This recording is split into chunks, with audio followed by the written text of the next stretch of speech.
आकाशवाणी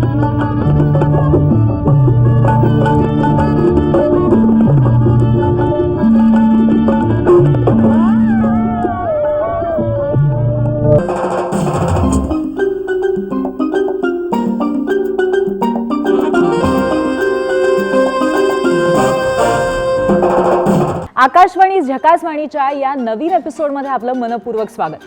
कसं आहे, प्रत्येकाला ना भविष्य जाणून घेण्याची खूप इच्छा असते. म्हणजे आपल्या आयुष्यामध्ये पुढे काय घडणार आहे याबद्दल प्रत्येकालाच खूप क्युरिओसिटी असते. तर एकदा काय झालं, गमत्या असंच आपलं भविष्य जाणून घेण्यासाठी एका ज्योतिषाकडे गेला. तो म्हणाला की अहो काय करू सांगा ना गुरुजी, बघा ना जरा भविष्य. किती प्रयत्न केले, किती साधू झाले, संत झाले, पूजा झाली, सगळं काही झालं, पण हो माझं लग्नच जमत नाहीये, करू काय. याच्यावरती ज्योतिषांनी त्याची पत्रिका पाहिली आणि ते म्हणाले, कसं जमणार तुझं लग्न, अरे तुझ्या आयुष्यामध्ये सुखच सुख लिहिलंय ना. तर अशी एक एक गंमत असो. पण आता आपण आजच्या आपल्या कार्यक्रमाकडे आणि खास करून आपल्या पाहुणीकडे बोलूया.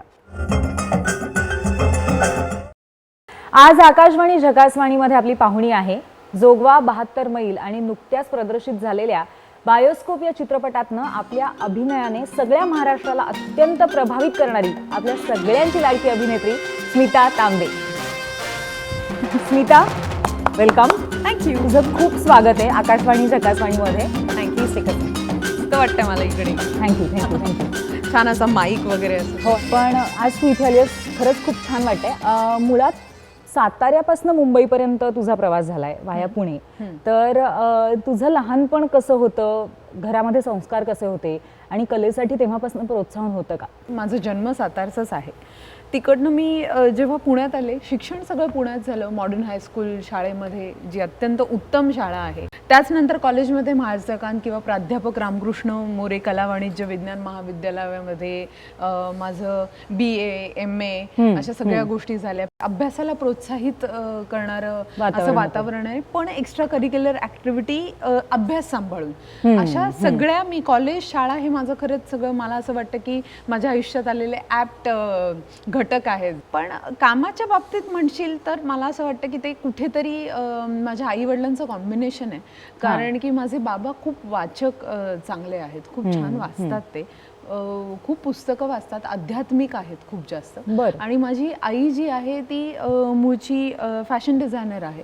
आणि मुळात पुढे गेल्यानंतर आपण कुठल्याही क्षेत्रात काम करतो तिथे अभ्यासू वृत्ती असणं फार गरजेचं असतं. ती अभ्यासू वृत्ती मला असं वाटतं बाबांकडनं आलेली आहे. आणि त्याला पॅरलल ज्या सगळ्या प्रेझेंटेशन आणि ह्या सगळ्या गोष्टी आहेत त्या मला असं वाटतं आईकडनं आलेल्या. डान्स ही हॉबी होती, पण ती खूप आवड होती, ती पॅशन नव्हती. आपण फार भिरभिरत असतो, आपल्याला कळत नसतं. तर ती वर्ष जावी लागतात. नंतर कळलं की मला खरं तर ह्याच्यामध्ये पॅशन आहे, मी खूप पॅशनेट आहे माझ्या प्रोफेशन जे मी आत्ता ज्याच्यात काम करते अभिनेत्री म्हणून. पण डान्स ही हॉबी होती, त्याने एक खूप वेगळ्या पद्धतीचं प्लेजर मिळायचा, आनंद मिळायचा.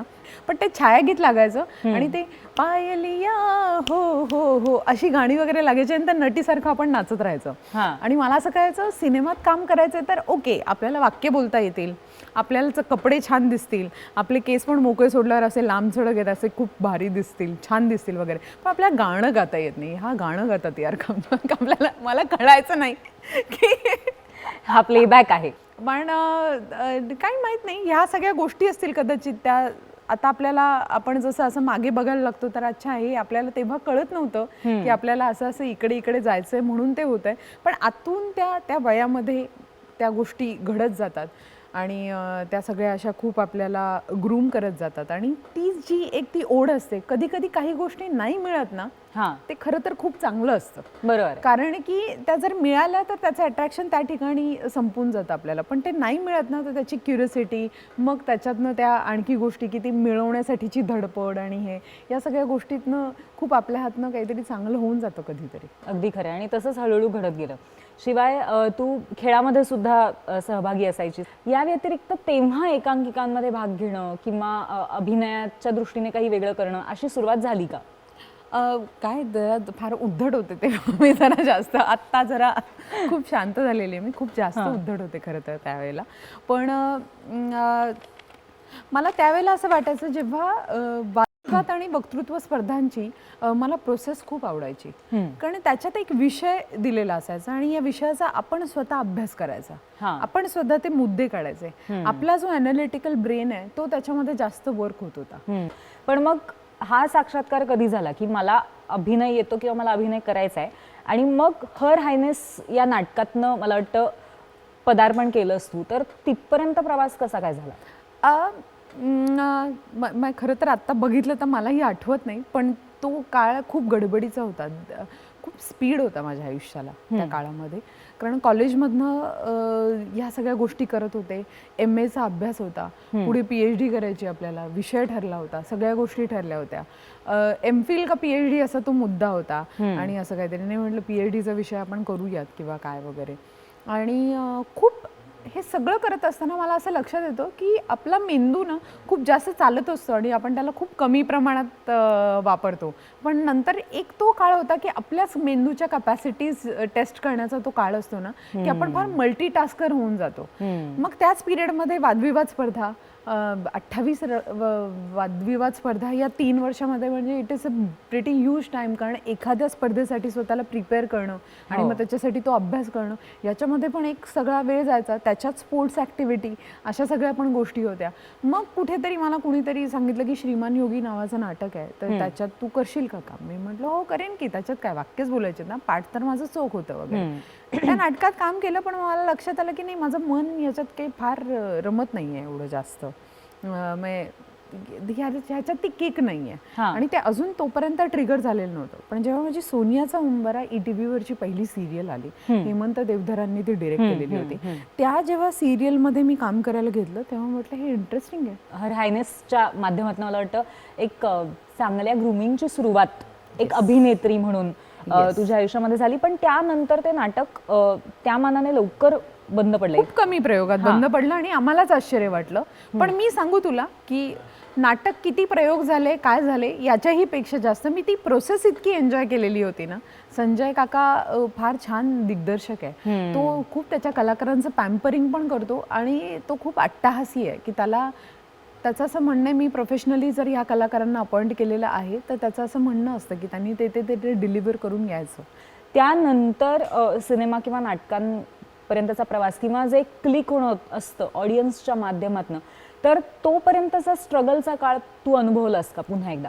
हर हायनेस अनिता नंतर जर इमिडिएट माझ्या आयुष्यात आलेली फिल्म होती तर ती जोगवा होती. बरोबर. आणि जोगवा इज अ टर्निंग पॉइंट. म्हणजे जोगवा ही खरी फिल्म आहे की ज्या वेळेला मी स्वतः डिसाईड केलं की हो मला याच फिल्ममध्ये मला याच फॅटर्निटीमध्ये काम करायचं आहे, हाच माझा प्रांत आहे, मला आयुष्यात करिअर अभिनेत्री या फील्डमध्येच करायचं आहे, हे सगळं शिकून जाणारा खूप सारं हे मोठं ब्रह्मांड आहे असं मला एक वाटायला लागतं की अरे बापरे, हे किती इंटरेस्टिंग आहे, हा प्रवास किती इंटरेस्टिंग आहे, हे काम किती इंटरेस्टिंग आहे. आपल्या प्रोफेशनवर प्रेम करणं फार एक असतं ना की आपण एक असे सवयीने एखाद्या प्रोफेशनमध्ये येतो आणि आपण प्रेमाने एखाद्या प्रोफेशन, बरोबर, ते प्रेमाने जे येणं होतं ते जोगवामध्ये. तेव्हा मला काम करायला लागल्यानंतर इनिशियल स्टेजला पहिल्यांदा असं व्हायचं की अरे बापरे हे वर्क होईल की नाही किंवा काय.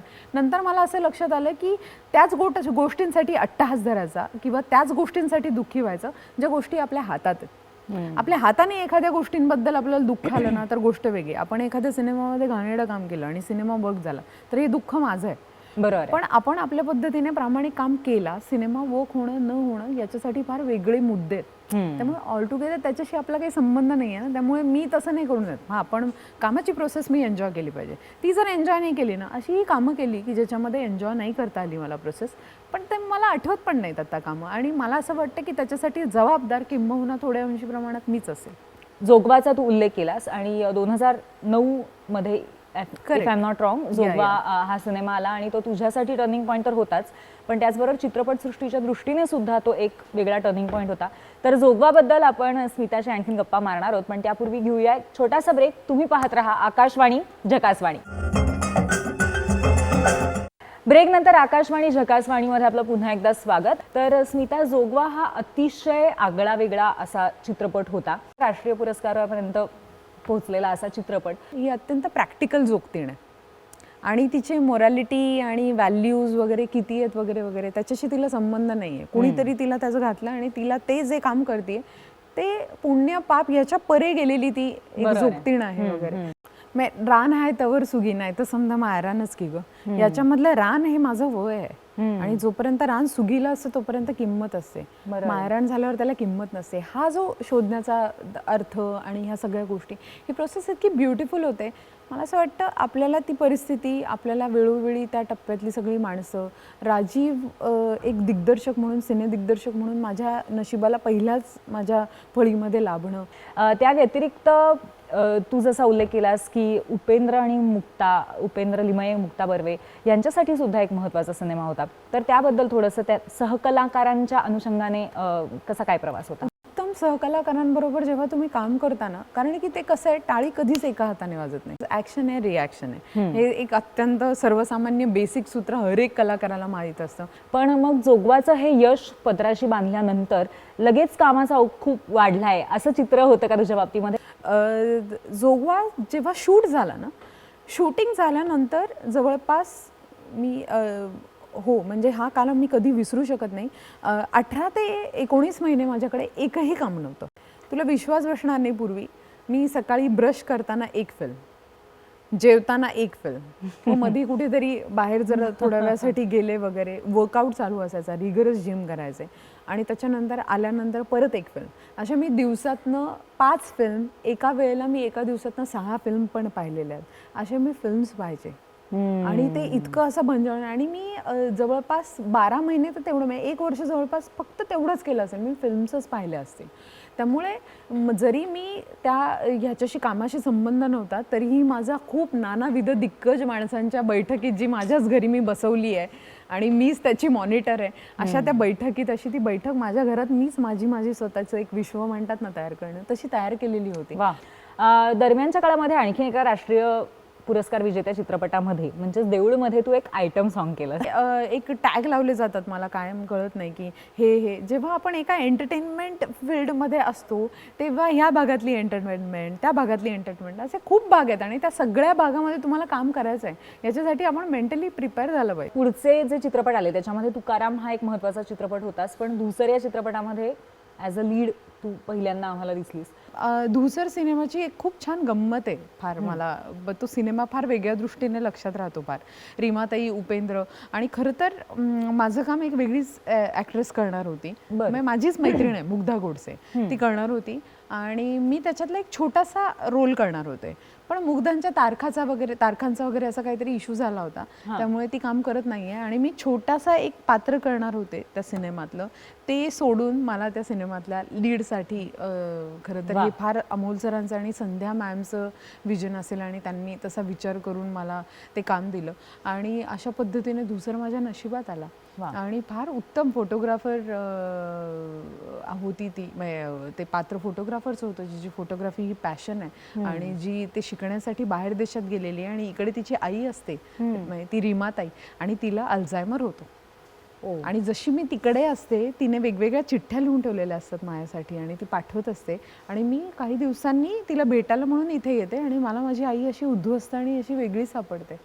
आणि त्या पिरियडमध्ये उपेंद्र तिला भेटलेला असतो आणि उपेंद्र तिची काळजी वेगळ्या पद्धतीने, ते एक वेगळं नातं होतं, शरीराच्या आणि प्रेमाच्या पलीकडचं नातं, आणि उपेंद्रने ती काळजी घेतलेली असते तिची. आणि मी येते आणि मी उपेंद्रला ॲक्सेप्ट करत नाही आणि मी अशी माझ्या आईची अवस्था बघते आणि मी म्हणते की हे कसं शक्य आहे, मी कशी सोडून गेले होते माझ्या आईला आणि आता माझी आई कशी झालेली आहे. असा तो वेगळ्या पातळीवर फारच सेन्सिबल, फारच म्हणजे मला असं वाटतं अल्झायमर या विषयावरचा, ही विषयाला मांडणारी आणि त्याच्यावरचं भाष्य करणारी ही अत्यंत ब्युटिफुल फिल्म आहे. संबंध आयुष्यात चितारला ने फोटोन जसे संदर्भ गेलेले कवडसे काय कामाचे मेरी बाई, ठिकऱ्या त्या आयुष्याच्या. मगाशी मी तुला त्या कन्फ्युज पाईप बद्दल सांगितलेलं ना, ते बघ त्या तिथे उभ्या आहेत. अरे तुम्ही विसरता त्याचं हे कारण. त्यानंतर आलेला चित्रपट जो खूप महत्त्वाचा होता तो म्हणजे चंद्रकांत कुलकर्णी दिग्दर्शित तुकाराम हा चित्रपट. तुकाराम हा सिनेमा आहे तुकारामांचा, पण त्यांच्यातल्या बायका आहेत ना ह्या खूप स्ट्रॉंग आहेत. ती स्त्री पात्र आहेत ना फारच स्ट्रॉंग आहे. एक बाई अशी एक काहीतरी सोडून अशी निघून जाते, तिची एक्झिट होते आणि तिसऱ्या बाईने टेक ऑफ घेतलेला आहे. तसं एक ब्युटिफुल कॉम्बिनेशन तुकाराम हा सिनेमा आहे. आणि एक हा सिनेमा मला या गोष्टीसाठी इतका आवडतो. तुकाराम या माणसाला संत, कोणीतरी देव याच्यापेक्षा पलीकडे जाऊन तुकारामांना माणूस म्हणून त्या सिनेमामध्ये बघितलं गेलं होतं. त्यामुळे आम्ही कुठल्या तरी मी संताची कुणीतरी बहिणी परफॉर्म करते हा स्टान्सच नव्हता. मी एका माणसाची, मग थोडंसं त्याला असामान्य असं लेबल लावू, असामान्य माणसाची बहिणी आणि त्याचा तो भाऊ आणि त्या भावाची ती एक गोष्ट. त्यामुळे ती एक सामान्य माणसाची गोष्ट म्हणून आम्ही काम करताना करत होतो. जाने क्या तूने कही नावाचे एक शॉर्ट फिल्म सुद्धा तू केली होती. Yes, yes. तो सुद्धा एक महत्वाचा टप्पा होता, तर त्याबद्दल थोडंसं सांगा. जाने क्या तूने कही नावाची ही एक हिंदी शॉर्ट फिल्म होती आणि पियांशू जो आपला पिंजर मधला किंवा तुंबिन मधला जो हिरो आहे तो आणि मी असे त्या सिनेमामध्ये होतो. आणि मी एका ज्या मुलीचे ॲक्सिडेंटमध्ये कान बंद झालेले आहेत अशा मुलीचं पात्र केलं होतं की जिला माहिती तिने ऐकलंय, सगळ्या गोष्टींचे आवाज ऐकलेत, पण अचानक एका ॲक्सिडेंटमध्ये कान ऐकणं बंद होतं आणि जे ट्रीट करण्याजोगतं नाहीये. आणि त्याच्यानंतर मग ती लिप थेरपी जी आहे की ती लिपसिंग करणं किंवा काय वगैरे, लिप्सिंगवरनं समोरच्या माणसाच्या लिप्सवरनं तो काय म्हणतो हे ओळखणं वगैरे असं काहीतरी शिकते आणि त्याच्यानंतर ती या गोष्टींमध्ये सर्वाईव्ह होते. फक्त तिचा एक अट्टास असतो की तिला अशी तिने ऐकलेलं जो शेवटचं गाणं असतं जे तिच्या वडील एक्सपायर होतात त्याच्यामध्ये, ते शेवटचं गाणं तिला फक्त मिळवायचं आहे. तिला ऐकायला नाही येणार आहे पण ते गाणं तिला हातात हवंय, तिला ते फील करायचं आहे. असा एक वेगळा विषय आणि ज्याच्यासाठी गुजरात इंटरनॅशनल फिल्म फेस्टिवलमध्ये म्हणजे my first international award we can say best ॲक्ट्रेसचं अवॉर्ड त्या सिनेमासाठी मला मिळालं. आणि त्यानंतर 72 तासांचा तुझा एक 72 मैलांचा तुझा एक आगळा वेगळा प्रवास जो पुन्हा एकदा प्रचंड मोठ्या प्रमाणावरती समीक्षकांनी नावाजला. तुझी मध्यवर्ती भूमिका होती आणि अतिशय आगळी वेगळी भूमिका. प्रचंड कष्ट घेतलेस तू त्या भूमिकेसाठी असं मी वाचलेलं आहे बऱ्याचशा न्यूज आर्टिकल्समधनं, असं मी ऐकलेलं आहे. तर त्या भूमिकेमध्ये जीव ओतताना किती गोष्टींचा तू विचार करत होतीस, त्याच्यासाठी किती मार्गदर्शन दिग्दर्शकाचं लाभलं किंवा आजूबाजूच्या व्यक्तींचं लागलं, कसा प्रवास होता तुझा स्वतःचा? मला असं वाटतं त्याच्यात खूप सारं कॉन्ट्रीब्युशन राजीवचं आहे डेफिनेटली. पण मी म्हणेन की हो, मी प्रामाणिकपणाने त्या सगळ्या प्रोसेसमध्ये आणि त्या सगळ्या प्रोसेसमधनं त्या सगळ्या रोलर कोस्टर राईडमधनं जाण्यासाठी तयार होते, सज्ज होते. एवढंच काय ते माझं कॉन्ट्रीब्युशन आहे. पण कायम काम करत असताना मी कायम जे म्हटलं ना त्या 19 महिन्यांमध्ये वेगवेगळे नॅशनल इंटरनॅशनल फिल्म्स अशा सगळ्या बघितल्यानंतर, खूप सारे फॉरेन फिल्म्स बघितल्यानंतर कायम असं वाटायचं की यांना एक्सपेरिमेंट करायला मला ह्या नटाचं ऐकायचं, त्या नटाचे ऐकायचे की यांनी हे केलं, 6 महिने असा स्टडी केला. म्हणजे डॅनियल डे लुईसने लिंकन परफॉर्म करायचा होता तर 6 महिन्याचा रियाज केला होता आणि 6 महिन्यानंतर डायरेक्ट स्पिलबर्गला ह्याला सरप्राईज दिलं होतं आणि हे बघ नाऊ आय एम रेडी, मी त्याच्या वोकल कॉर्डवर काम केलेलं आहे आणि याचा माझा आवाज बघ लिंकन सारखा आहे वगैरे, हे सरप्राईजेस. आणि असं मला असं वाटतं की हे आपल्याकडे कसं होणार आणि हे आपल्याला नशिबाला येणार की नाही असं करून. तर मला असं वाटतं ती 72 मैल ही एक मला संधी होती. मी 4 महिने लिटरली सगळ्या फोन आणि ह्या सगळ्या गोष्टी बंद करून त्या सगळ्या प्रवासाचा भाग बनत होते. मनाने खूप सारे एक्झरसाइज केले. फिजिकली जो लुकवर आहे, पहिल्यांदा आयुष्यामध्ये मी लुकवर की कसा तो हेल्प करतो. बिकॉज काय नाटक ही आतून बाहेरची प्रोसेस आहे, तुमच्या हातामध्ये लाईन्स असतात, पण सिनेमा ही बाहेरून आजची प्रोसेस आहे. बरोबर. आधी लुक करतो, गेटअप करतो, मग तुम्हाला पात्र कळत असतं, मग तुम्हाला स्क्रिप्ट असतं पहिल्यांदा हातातमध्ये, पण त्याच्यावर काम झालेलं नसतं. ती सगळी पुढची प्रोसेस असते. पैसे ठरत असतात आपले वगैरे मधल्या प्रोसेसमध्ये, अशा सगळ्या गोष्टी असतात. पण ती मी प्रोसेस खूप एन्जॉय केली. मग माझे खरंच केस मी 1.5 महिना धुतलेले नव्हते, कारण कितीही तो मेकअप केला असता, कितीही काही केलं असतं, आणि सगळीच माणसं त्याच्यासाठी खूप वेगळ्या नोटने एकत्र आलेली होती. म्हणजे अश्विनी यार्दी असो किंवा देवयानी असो, ही माणसं सगळेजण ते एका वेगळ्या पॅशनने होते. ती पॅशन आपोआप कलाकारामध्ये उतरते. मी माझ्या लुकवर, माझ्या भाषेवर पहिल्यांदा स्क्रीनवर आपण ना कायम जेव्हा त्या कॅमेऱ्याची घर ऐकायला येते ना, तेव्हा आतमध्ये त्या घराच्या बीटने आपले हार्टबीट चालत असतात. त्या घरलाच ब्रेक करायचं असतं आणि आपले एक नॉर्मल ठेवून आपला पेस आपला आणि तो एक दीर्घ श्वास, हर एक वाक्यामध्ये श्वास घेणं विसरता कामा नये. आणि तो आपल्याला कळत नाही आपण वाक्य बोलत असताना. आता नॉर्मल आपण बोलतो, आपल्याला कळतं की आपला श्वास चालू आहे, पण आपल्याला नेमका तो टेक देताना कळत नाही. अशा असंख्य गोष्टीची, आता खूप छोट्या छोट्या गोष्टी शेअर करते, पण त्या असंख्य गोष्टी मला करायला मिळाल्या. एक्सपेरिमेंट करण्यासाठी मला प्लॅटफॉर्म 72 मैलने मिळाला. डिलिव्हर केल्यानंतर खूप कौतुक झालं. नाना सरांनी सगळ्यात पहिल्यांदा जे कौतुक केलं मी आज तागायत नाही विसरणार. जेव्हा त्यांनी सिनेमा बघितला तेव्हा ती अजूनही माझ्या पर्समध्ये ती 1000ची नोट कायम असते. त्यांनी 1000ची, मी कधीही ते माझ्या पर्समधनं ती नोट हलत नाही, ती 1000ची नोट काढून दिली होती. संजय कृष्णाजी पाटलांचे डायलॉग्स होते त्याच्यामध्ये, की ते बोलताना की कुणी बी आई बा भाऊ बहीण उभं राहणार नाही बघ, नुसतं एकला जाळात उभं राहशील बरं का बाबा, अशी जी वाक्य आहेत, वाक्य अजूनही ती लक्षात राहतात ते डायलॉग्स.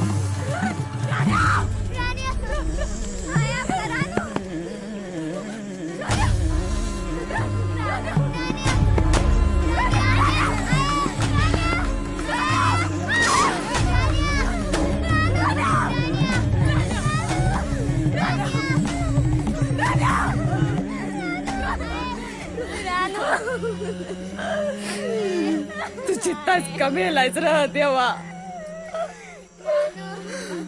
कुठं कपलायच कार तुला का नवी ना. आम्ही बी तुझे लेकर बाळ होत का सैतानाची पिल्ला वळवत र. अरे कसल्या या जगात आणून जन्माचा जलसा करून टाकलायच र माझ्या. अरे तू तुझ्या तोंडाव माझ्यासारखी तुला बी लेकर बाळा असतील ना तर तुझ्या बी अशीच करीत यावीत. राण्या, अरे माझ्या पोराला मरणाच्या दारात तूच घेऊन गेलास की रा भाड्या. तुला गाडवली नाही रे नागी, तू कसा कापला नाहीस भाड्या. रानूला मारतो तू, दसला शिव राजाला मार मुडत्या. जाय तू, जायच ना, जा.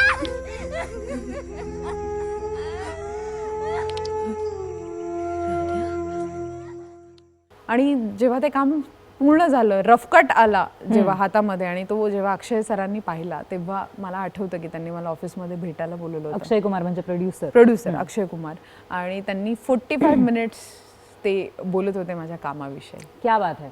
कुठलाही दुसरा विषय नव्हता, फक्त ते माझ्या कामाविषयी बोलत होते. क्या बात है, सो क्या बात है. ब्युटिफुल. अशाच चित्रपटांचा प्रवास पुढेही स्मिताचा चालू होता आणि त्याबद्दल आपण आणखीन गप्पा मारणार आहोत. पण तत्पूर्वी घेऊया एक छोटासा ब्रेक. तुम्ही पाहत रहा आकाशवाणी झकासवाणी. ब्रेक नंतर आकाशवाणी झकासवाणीमध्ये आपलं पुन्हा एकदा स्वागत. सिंघम रिटर्न्स या चित्रपटात आम्ही तुला पाहिलं आणि आम्हाला खूप आनंद अर्थातच मराठी लोकांना लगेचच होतो की आपल्यातले कलाकार जेव्हा खास करून हिंदी चित्रपटात रुपेरी पडद्यावरती दिसतात तेव्हा तो एक वेगळा आनंद असतो. पण तुझा अनुभव कसा होता? तुलाही आनंद नक्कीच झाला असेल, पण हिंदी चित्रपट मराठी चित्रपट याच्यातली तफावत, त्यातलं वातावरण, अजय देवगण सारख्या मोठ्या मातब्बर कलाकाराबरोबर काम करणं, हा सगळा अनुभव कसा होता? काय सुंदरच अनुभव होता सगळा. मला जेव्हा फोन आला, मी साताऱ्यामध्ये शूटिंग करत होते तेव्हा, आणि फोन आला की अरे ऐसा ऐसा है मॅडम, विधी नावाची त्यांची एक असिस्टंट आहे, तिचा फोन आला की ये सिंघम रिटर्न्स करके फिल्म हो रही है, आपको सिंघम देखी है ना आपने? हमने हाँ बिल्कुल, किसने नहीं देखी ऐसे बोलो. तो फिर बोली कि उसका अभी सीक्वल आ रहा है, तो उसमें रोहित सर ने आपका कास्टिंग कर दिया है.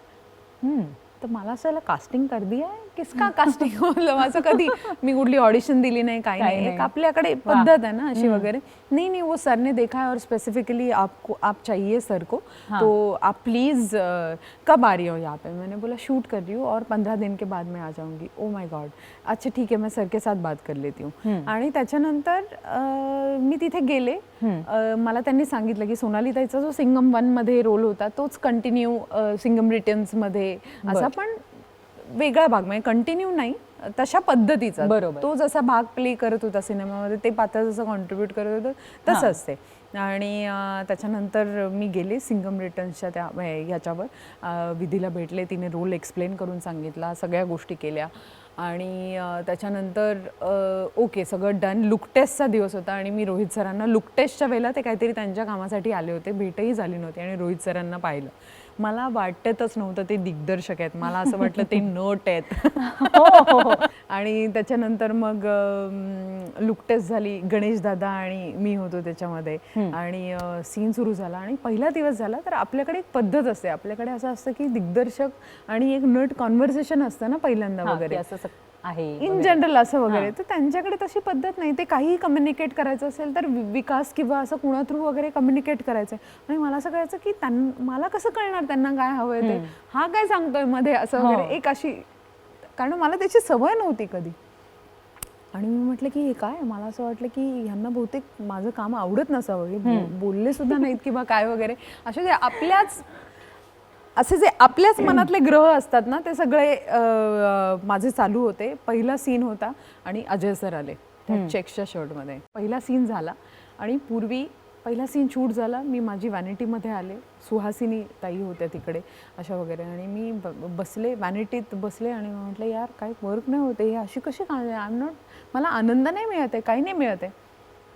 पुढचा सीन आला, मी वाचला त्याच्यामध्ये, हां ठीक आहे उमा असं बोलते मग सिंगम असं बोलतो, मग उमा असं बोलते मग सिंगम असं बोलतात वगैरे वगैरे असं सगळं होतं. मी म्हटलं ओके स्मिता आपण काम करायचं आहे वगैरे. आणि कळत नव्हतं आपल्याला, कारण ना तिकडे जनरली तो इतका कॅनव्हास इतका मोठा आहे, लवाजमा इतका मोठा आहे की मला त्या सेटवर गाडी पार्क करण्यासाठीच अशी मला असं वाटतं किलोमीटर ही अतिशयोक्ती होईल, पण काहीतरी लांब गाडी पार्क करून चालते वगैरे यावं लागलं होतं. अरे बापरे. खूप वास्ट कॅनव्हास आहे त्या सगळ्यांचा, सेटअप खूप मोठा असतो वगैरे. नंतर दुसरा सीन आला आणि मी शूट करायला गेले आणि मग विकास आला, स्मिता तुझ्यावर सीन कम्प्लिटली शिफ्ट केलाय. तर मी म्हटलं अच्छा ओके, म्हणजे काय आता. ते म्हणाले नाही तूच बोलायचं हे सगळं आणि सिंगममध्ये काहीच बोलणार नाही वगैरे, अजय सर काहीच नाही बोलणार. तर मी म्हटलं ओ माय गॉड. नंतर मला लक्षात आलं की तो पहिला सीन जो शूट झालेला होता ना, त्याच्यानंतर तो परफॉर्मन्स बघून आणि हे बघून ना त्यांनी कम्प्लिटली तो पुढचा सीन माझ्यावर शिफ्ट करून टाकला. अजय सर म्हणाले नाही मैं किधर बोलूंगा नाही वगैरे. रोहित सर आणि त्यांचं डिस्कशन झालं असेल. यू वोंट बिलीव्ह, पूर्वी संध्याकाळची 7:30ची वेळ होती जेव्हा okay let's go for take. 3-4 मिनटं मी फक्त शांतपणे असं करून हे करायला, आणि सीन शूट झाला माझा, जो त्या सिनेमातला खूप ब्युटिफुल सीन आहे, म्हणजे ज्याला खूप अप्रिसिएशन मिळालं क्रिटिक्सकडनं की स्पेशली नाव घेऊन वगैरे असं म्हणत होते. आणि तो सीन शूट झाल्यानंतर ओके झाला बाई सीन असं म्हणून बघितलं तर सगळेजण रडत होते असे, म्हणजे आणि टाळ्या वगैरे वाजल्या सेटवर. आणि मी असं बघितलं आणि सगळ्यांनी खूप अप्रिशिएट केलं. आणि नंतर रोहित सर आणि अजय सर बोलायला लागले किंवा काय वगैरे. वा. आणि मी म्हटलं ओके गंगा ना आहे बस, दॅट्स इट. हे खरं अप्रिसिएशन आहे खरोखरच, म्हणजे अगदी फुलफिलिंग अनुभव तुझा होता. अमेरिका या आणखीन एका हिंदी चित्रपटामध्ये तू शूटिंग तुझं पूर्ण झालेलं आहे. प्रशांत नायर चा हा चित्रपट आहे. शिवाय प्रतीक बब्बर बरोबर तू या चित्रपटामध्ये काम केलेलं आहेस. तर या चित्रपटाचा अनुभव कसा होता? या सिनेमात काय बोलू, म्हणजे अगेन असं असतं ना, एक सिनेमा मी म्हटलं ना माझा स्ट्रगलिंग पिरियड फार ब्युटिफुल असतो. आता खूप दिवस झाले या सिनेमाला शूट होऊन आणि तो जगात फिरतोय. लंडन इंडियन फेस्टिवलमध्ये पण त्याला प्राईज मिळालं, सनडान्समध्ये बेस्ट ऑडियन्स अवॉर्ड मिळालं, जर्मन, ऑस्ट्रेलिया, US अशा सगळ्या ठिकाणी तो रिलीज झाला आहे. रिलीजसाठी परत त्याला बोलवलं आहे. Everybody is appreciating that film work also. आणि असं सगळं होत आहे आणि तो शूट होऊन झाला आहे आता त्याला. मी वाट पाहते तो सिनेमा कधी येणार. आणि हा मधला पिरियड मी म्हटलं ना ब्युटिफुल असतो स्ट्रगलचा. It was really very beautiful experience to work with. म्हणजे प्रतीक आहे त्या सिनेमामध्ये आणि सगळ्यात महत्त्वाचा जो माझा को ॲक्टर आहे त्या सिनेमातला that is Suraj, life of पायचा hero Suraj Sharma. Prashant Nair is so beautiful director की ज्याची प्रोसेसच फार वेगळी आहे. तो ॲक्टरकडनं तुला काय वाटतं की तुझं काय असेल ही गोष्ट आहे आता, मग तुला काय इमोट व्हावं असं वाटतंय. आणि खूप वेगळी process. It's a international film ज्याच्यामध्ये मी अशी माझं स्क्रिप्ट वगैरे झालं, वर्कशॉप मी त्या सिनेमाचे जवळपास 25-30 दिवस केलेले फक्त वर्कशॉप. शूटिंगचं तर वेगळंच. मला एक फ़ोन आला आणि हेलो मैम मैं अमेरिका फिल्म से बोल रहा हूँ, तो मैं आर्ट डायरेक्टर बोल रहा हूँ, ये वो. अच्छा ठीक है, तो तुम आपके क्या रिक्वायरमेंट्स है? रिक्वायरमेंट्स नहीं, वो आपका घर लगाने के लिए ले रहे हैं, तो आपको स्पेसिफिकली कुछ चीज़ें चाहिए उसमें लगाने के लिए. वाह माय गॉड. आणि मला असं झालं, कळतं तुला, तिथूनच मी कनेक्ट झाले. माझं घर मी सजवलंय यु नो. मग मी त्यांना सांगितलं की कुंकवाची डबी पाहिजे बाबा, आणि मला असा छोटा आरसा पाहिजे आणि अशी तुटलेल्या दातांची फणी वगैरे एक यु नो. इथनंच माझं पात्र मला दिसायला आणि इथनं सुरुवात झाली. बायोस्कोपमध्ये ज्या 4 शॉर्ट फिल्म्स आहेत त्याच्यातली एक गिरीश मोहिते यांनी डिरेक्ट केलेली शॉर्ट फिल्म आहे. तर छोटी फिल्म, त्याच्यातलं एक खरं तर छोटं पण तितकंच महत्त्वाचं पात्र. तर त्याचा अनुभव कसा होता? बायोस्कोप हा प्रवास आणि हा प्रयोगच फार वेगळा आहे. 4 दिग्दर्शक 4 कवितांवर सिनेमा करतात आणि तेही काय म्हणतात ते फार भारी दिग्दर्शक, चारहीचे चारी, ज्यांच्याबरोबर हर एक नटनट्यांना काम करावं असं वाटावं असे. गिरीशने जेव्हा मला या सिनेमासाठी विचारलं तेव्हा त्याने सांगितलं नव्हतं की त्याचं स्वरूप असं असं पुढे जाऊन होणार आहे. पण ते जेव्हा गिरीशने मला सांगितलं की स्मिता असा असा काहीतरी आपण सिनेमा करतोय, आहे छोटे का नाही, ते ऑडियन्सने ठरवू देत तो किती मोठा आहे आणि किती छान आहे वगैरे असं आहे. तितक्याच साध्या पद्धतीने मी सेटवर गेले. अमरावती सारख्या ठिकाणी शूट होतं आणि एखादं लोकेशन एखाद्या पात्राला कसा, एखाद्या ॲक्ट्रेसला कसा पात्रात घेऊन जातो तसं ते होतं की इतका तो उन्हाळा, इतका तो चटका, आणि त्याच्यातनं एकदम रिअलाइज झालं, एकदम असं म्हणतात ना आपले सगळे डेड सेल्स जागे होतात तसं ते काहीतरी झालं. त्याच्यानंतर मग त्या शेतकरी, मग त्याची ती बायको जिचं प्रॅक्टिकल अप्रोच, जिला ती छोटे छोटे दागिने, छोट्या छोट्या गोष्टी, छोट्या छोट्या तिच्या आयुष्यातल्या ज्या डिमांड्स आहेत ज्या पूर्ण करण्यासाठी ती अवलंबून आहे इकॉनॉमिक्सली नवऱ्यावर. पण मग काय, मग मी ते कसं अर्ज करू शकते? तर मग ह्या सगळ्या छोट्या दागिन्यांसाठी ती तिच्या आयुष्यातला शरीर नावाचा मोठा दागिना कुठेतरी गहाण ठेवते आणि ते तिला काही वाटू नये त्याचं. बरोबर आहे. असं अशा सगळ्या गोष्टी आहेत आणि ती मग वेगळी भूमिका होती, ती फार आव्हानात्मक होती. आणि तरीही तिची फिलॉसॉफी डिलिव्हर करायची कशी ही करेक्ट आहे, परिस्थितीजन्य करेक्ट आहे, लोकांना पटवून दे. आणि ती थिन लाईन आहे, ती ब्रेक होता कामा नये. आणि मला असं वाटतं बायोस्कोप काय, इव्हन कॅन्डल मार्च मधली जी माझी भूमिका होती, या सगळ्या खूप वेगळ्या भूमिका आहेत, फार थिन लाईन वरच्या भूमिका आहेत आणि त्या खूप अवघड असतात कारण त्याच्यात जराही तुम्ही क्रॉस केला ना त्याची गंमत निघून जाते. स्मिता तांबे या आपल्या अतिशय लाडक्या अभिनेत्रीशी आपण खूप गप्पा मारल्या, पण आता प्रेक्षकांना काही प्रश्न विचारायचे असतात, तर खूप वेगवेगळ्या पद्धतीचे प्रश्न प्रेक्षक विचारायला सज्ज आहेत. तर आपण बघूया हे प्रश्न काय आहेत. अरे वा. नमस्कार, माझं नाव दीपक वाडेकर. तुमचं नाव स्मिता ना, मग तुम्ही एवढ्या गंभीर का दिसता? असं त्याचं म्हणणं आहे. हो. बापरे, तू मला भेटला नाहीये ना, त्याला नाही माहितीये. पूर्वी तुला तर माहितीये, ही माझी मैत्रीण आहे. मी अजिबात गंभीर नाहीये. पुढचा प्रश्न आहे. मी सौ प्रिया चाचड. मला स्मिता तांबेने एक प्रश्न विचारायचा आहे. सिनेमात हिरोईन होण्यासाठी रूप हवंच असतं का हो? हिरोईन होण्यासाठी यार मी खूप रूपवान आहे असं मला वाटत नाही. नाही, माझ्या मते सगळेच रूपवान असतात. हां, कारण की नाही, रूपवान म्हणजे आउटर ब्युटी हां, आय एम टॉकिंग अबाउट. बरोबर. But yeah I have very good soul.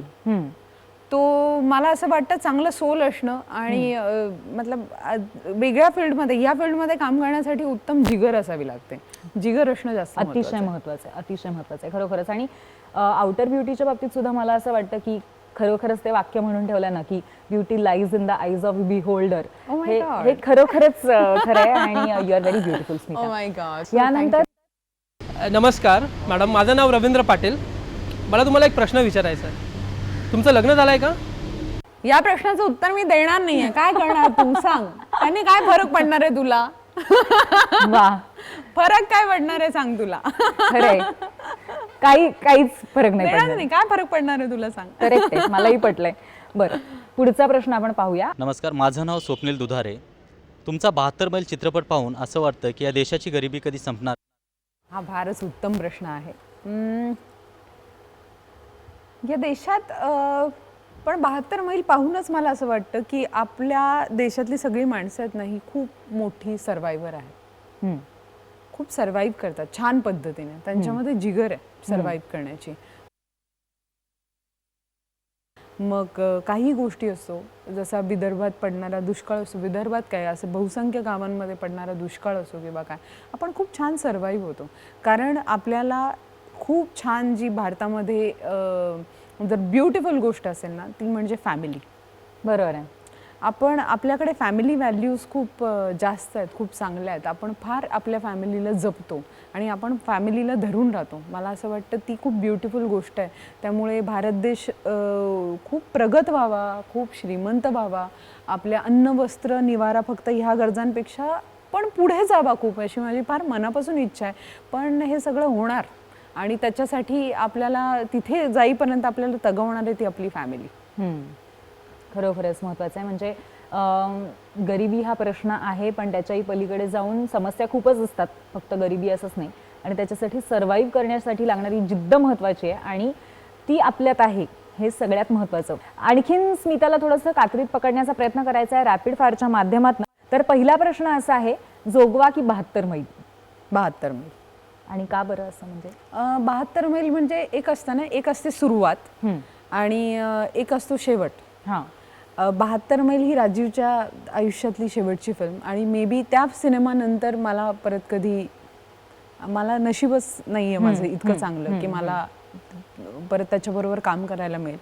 तर तो शेवट असतो, सुरुवातीचं खूप काही काही संचित घेऊन शेवट आलेला असतो, म्हणून मला 72 मैल आठवतं. अगदी खरं आहे, पण मला असं वाटतं की it is also new beginning in a different way. Yes we can say. त्यामुळे yes yes of it course. Is definitely close to your heart. त्याच्यानंतर पुढचा प्रश्न, आता हा खूप महत्त्वाचा प्रश्न आहे तुझ्या करिअरच्या या टप्प्याला, की मराठी सिनेमा का हिंदी सिनेमा? मराठी सिनेमा जवळ आहे यार, जिथनं शिकले मी, ज्या भाषेतनं मी विचार करते, त्यामुळे तो खूप जवळचा आहे. यानंतर पुढचा प्रश्न आहे, अमेरिका का सिंघम रिटर्न्स? माय गॉड. चला अमेरिका. एकदा तरी असं वाटतं. अमेरिका. अमेरिका. अमेरिका. आणि तसंच देऊळ का तुकाराम? तुकाराम. मला वाटतं सोपा प्रश्न होता. हो. No doubt about it. आणि आता पुढचा प्रश्न आहे, चंद्रकांत कुलकर्णी का Rajiv Patil? Oh my god, असा नाही प्रश्न विचारायचा. पण राजीव पाटील, आणि चंदू सरांना याच्याबद्दल काहीच नाही वाटणार. राजीव पाटील. अगदी खरं आहे, आम्हाला त्याची खात्री आहे. तर खूप छान उत्तरं दिलीस तू रॅपिड फायर राऊंडमध्ये सुद्धा. अत्यंत ज्या भूमिकेच्या माध्यमातून तू जसं प्रेक्षकांना पटवून देतेस तसं आम्हाला प्रत्येक उत्तर तू पटवून दिलंस हे सुद्धा. पण मगाशी जो आरोप तुझ्यावरती करण्यात आलाय की तू एक गंभीर व्यक्तिमत्व आहेस, तो पुसून काढण्यासाठी आता तू काय करशील? अगं काय, पूर्वी तुझ्या समोर काय आता पुसून काढायचंय? तिचं ऑब्झर्वेशन व्यक्तींचं खूप छान असतं आणि त्याच्या माध्यमातून ती खूप सुंदर नक्कल करू शकते. ओके. ती आम्हाला नाव नको सांगूस, आम्ही ओळखण्याचा प्रयत्न करतो, किंवा नाव सांग कसंही. कारण अरे नाव सांगेन, हेमांगीची मी करू शकते. हेमांगी माझी अत्यंत चांगली मैत्रीण आहे आणि ती फार उत्तम स्पोर्ट्स गर्ल आहे. ती जवळपास तिला सगळ्या गोष्टी खूप स्पोर्टिंगली घेते. मला हेमांगी ना एक वेगळं कॅरेक्टर आहे आणि आय डोंट नो, समहाव मला ते फार आवडतं. तिची एक खास शैली आहे जी मला प्रचंड आवडते. उदाहरणार्थ काही बोलायला सुरुवात कर तू, बघ म्हणजे तू काही एक नियम आहे, आता तू कोणाचीही नक्कल करतेस, तू काहीतरी बोलायला पाहिजे. ओके ओके ठीक आहे. हेमांगी, हां हेमांगी, मग आता काय चाललंय सध्या? काय नाही, छान उत्तम कामं करतेय, सगळं छान चाललंय, एकदम सगळं व्यवस्थित चाललंय वगैरे. आणि आज इथे आलीये मी, त्यामुळे आज इथे आलीये, त्यामुळे इथे येऊन सुद्धा फार बरं वाटतंय, त्यामुळे छान चाललंय सगळं. पण तुझा डान्स काय, म्हणजे ते जरा प्लीज. मी डान्सर नाहीये. लोक म्हणतात डान्सर म्हणून मला डान्स करावा. अगं रियालिटी शो मध्ये 1 मिनिट, ते सगळं खोटं आहे. अरे ते सगळं खोटं आहे. फायनलिस्ट ना होतीस तू. खोटं आहे. अशी आहे हेमांगी, पण तिच्या रिॲक्शन फार ब्युटिफुल असतात आणि मला परफॉर्म करायचं आहे हेमांगीला कुठेतरी, असं मला सारखं वाटतं. नक्की नक्की. आणि आम्हाला खात्री आहे की तशी संधी सुद्धा नक्की चालून येईल. येस. आणि त्याचबरोबर तुझ्या सगळ्या आगामी प्रोजेक्ट्ससाठी नाटकांमध्ये सुद्धा तुला आम्हाला नक्की परत पाहायला आवडेल. त्याच्यामुळे अशी आशा आहे की नाटकामध्ये सुद्धा तू लवकरच पुन्हा एकदा पुनरागमन करशील. आणि या सगळ्या प्रोजेक्टसाठी खूप खूप खूप शुभेच्छा.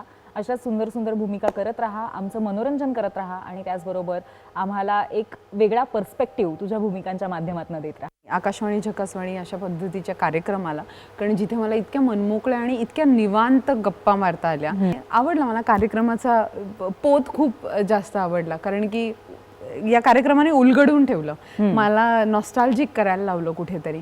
So thank you.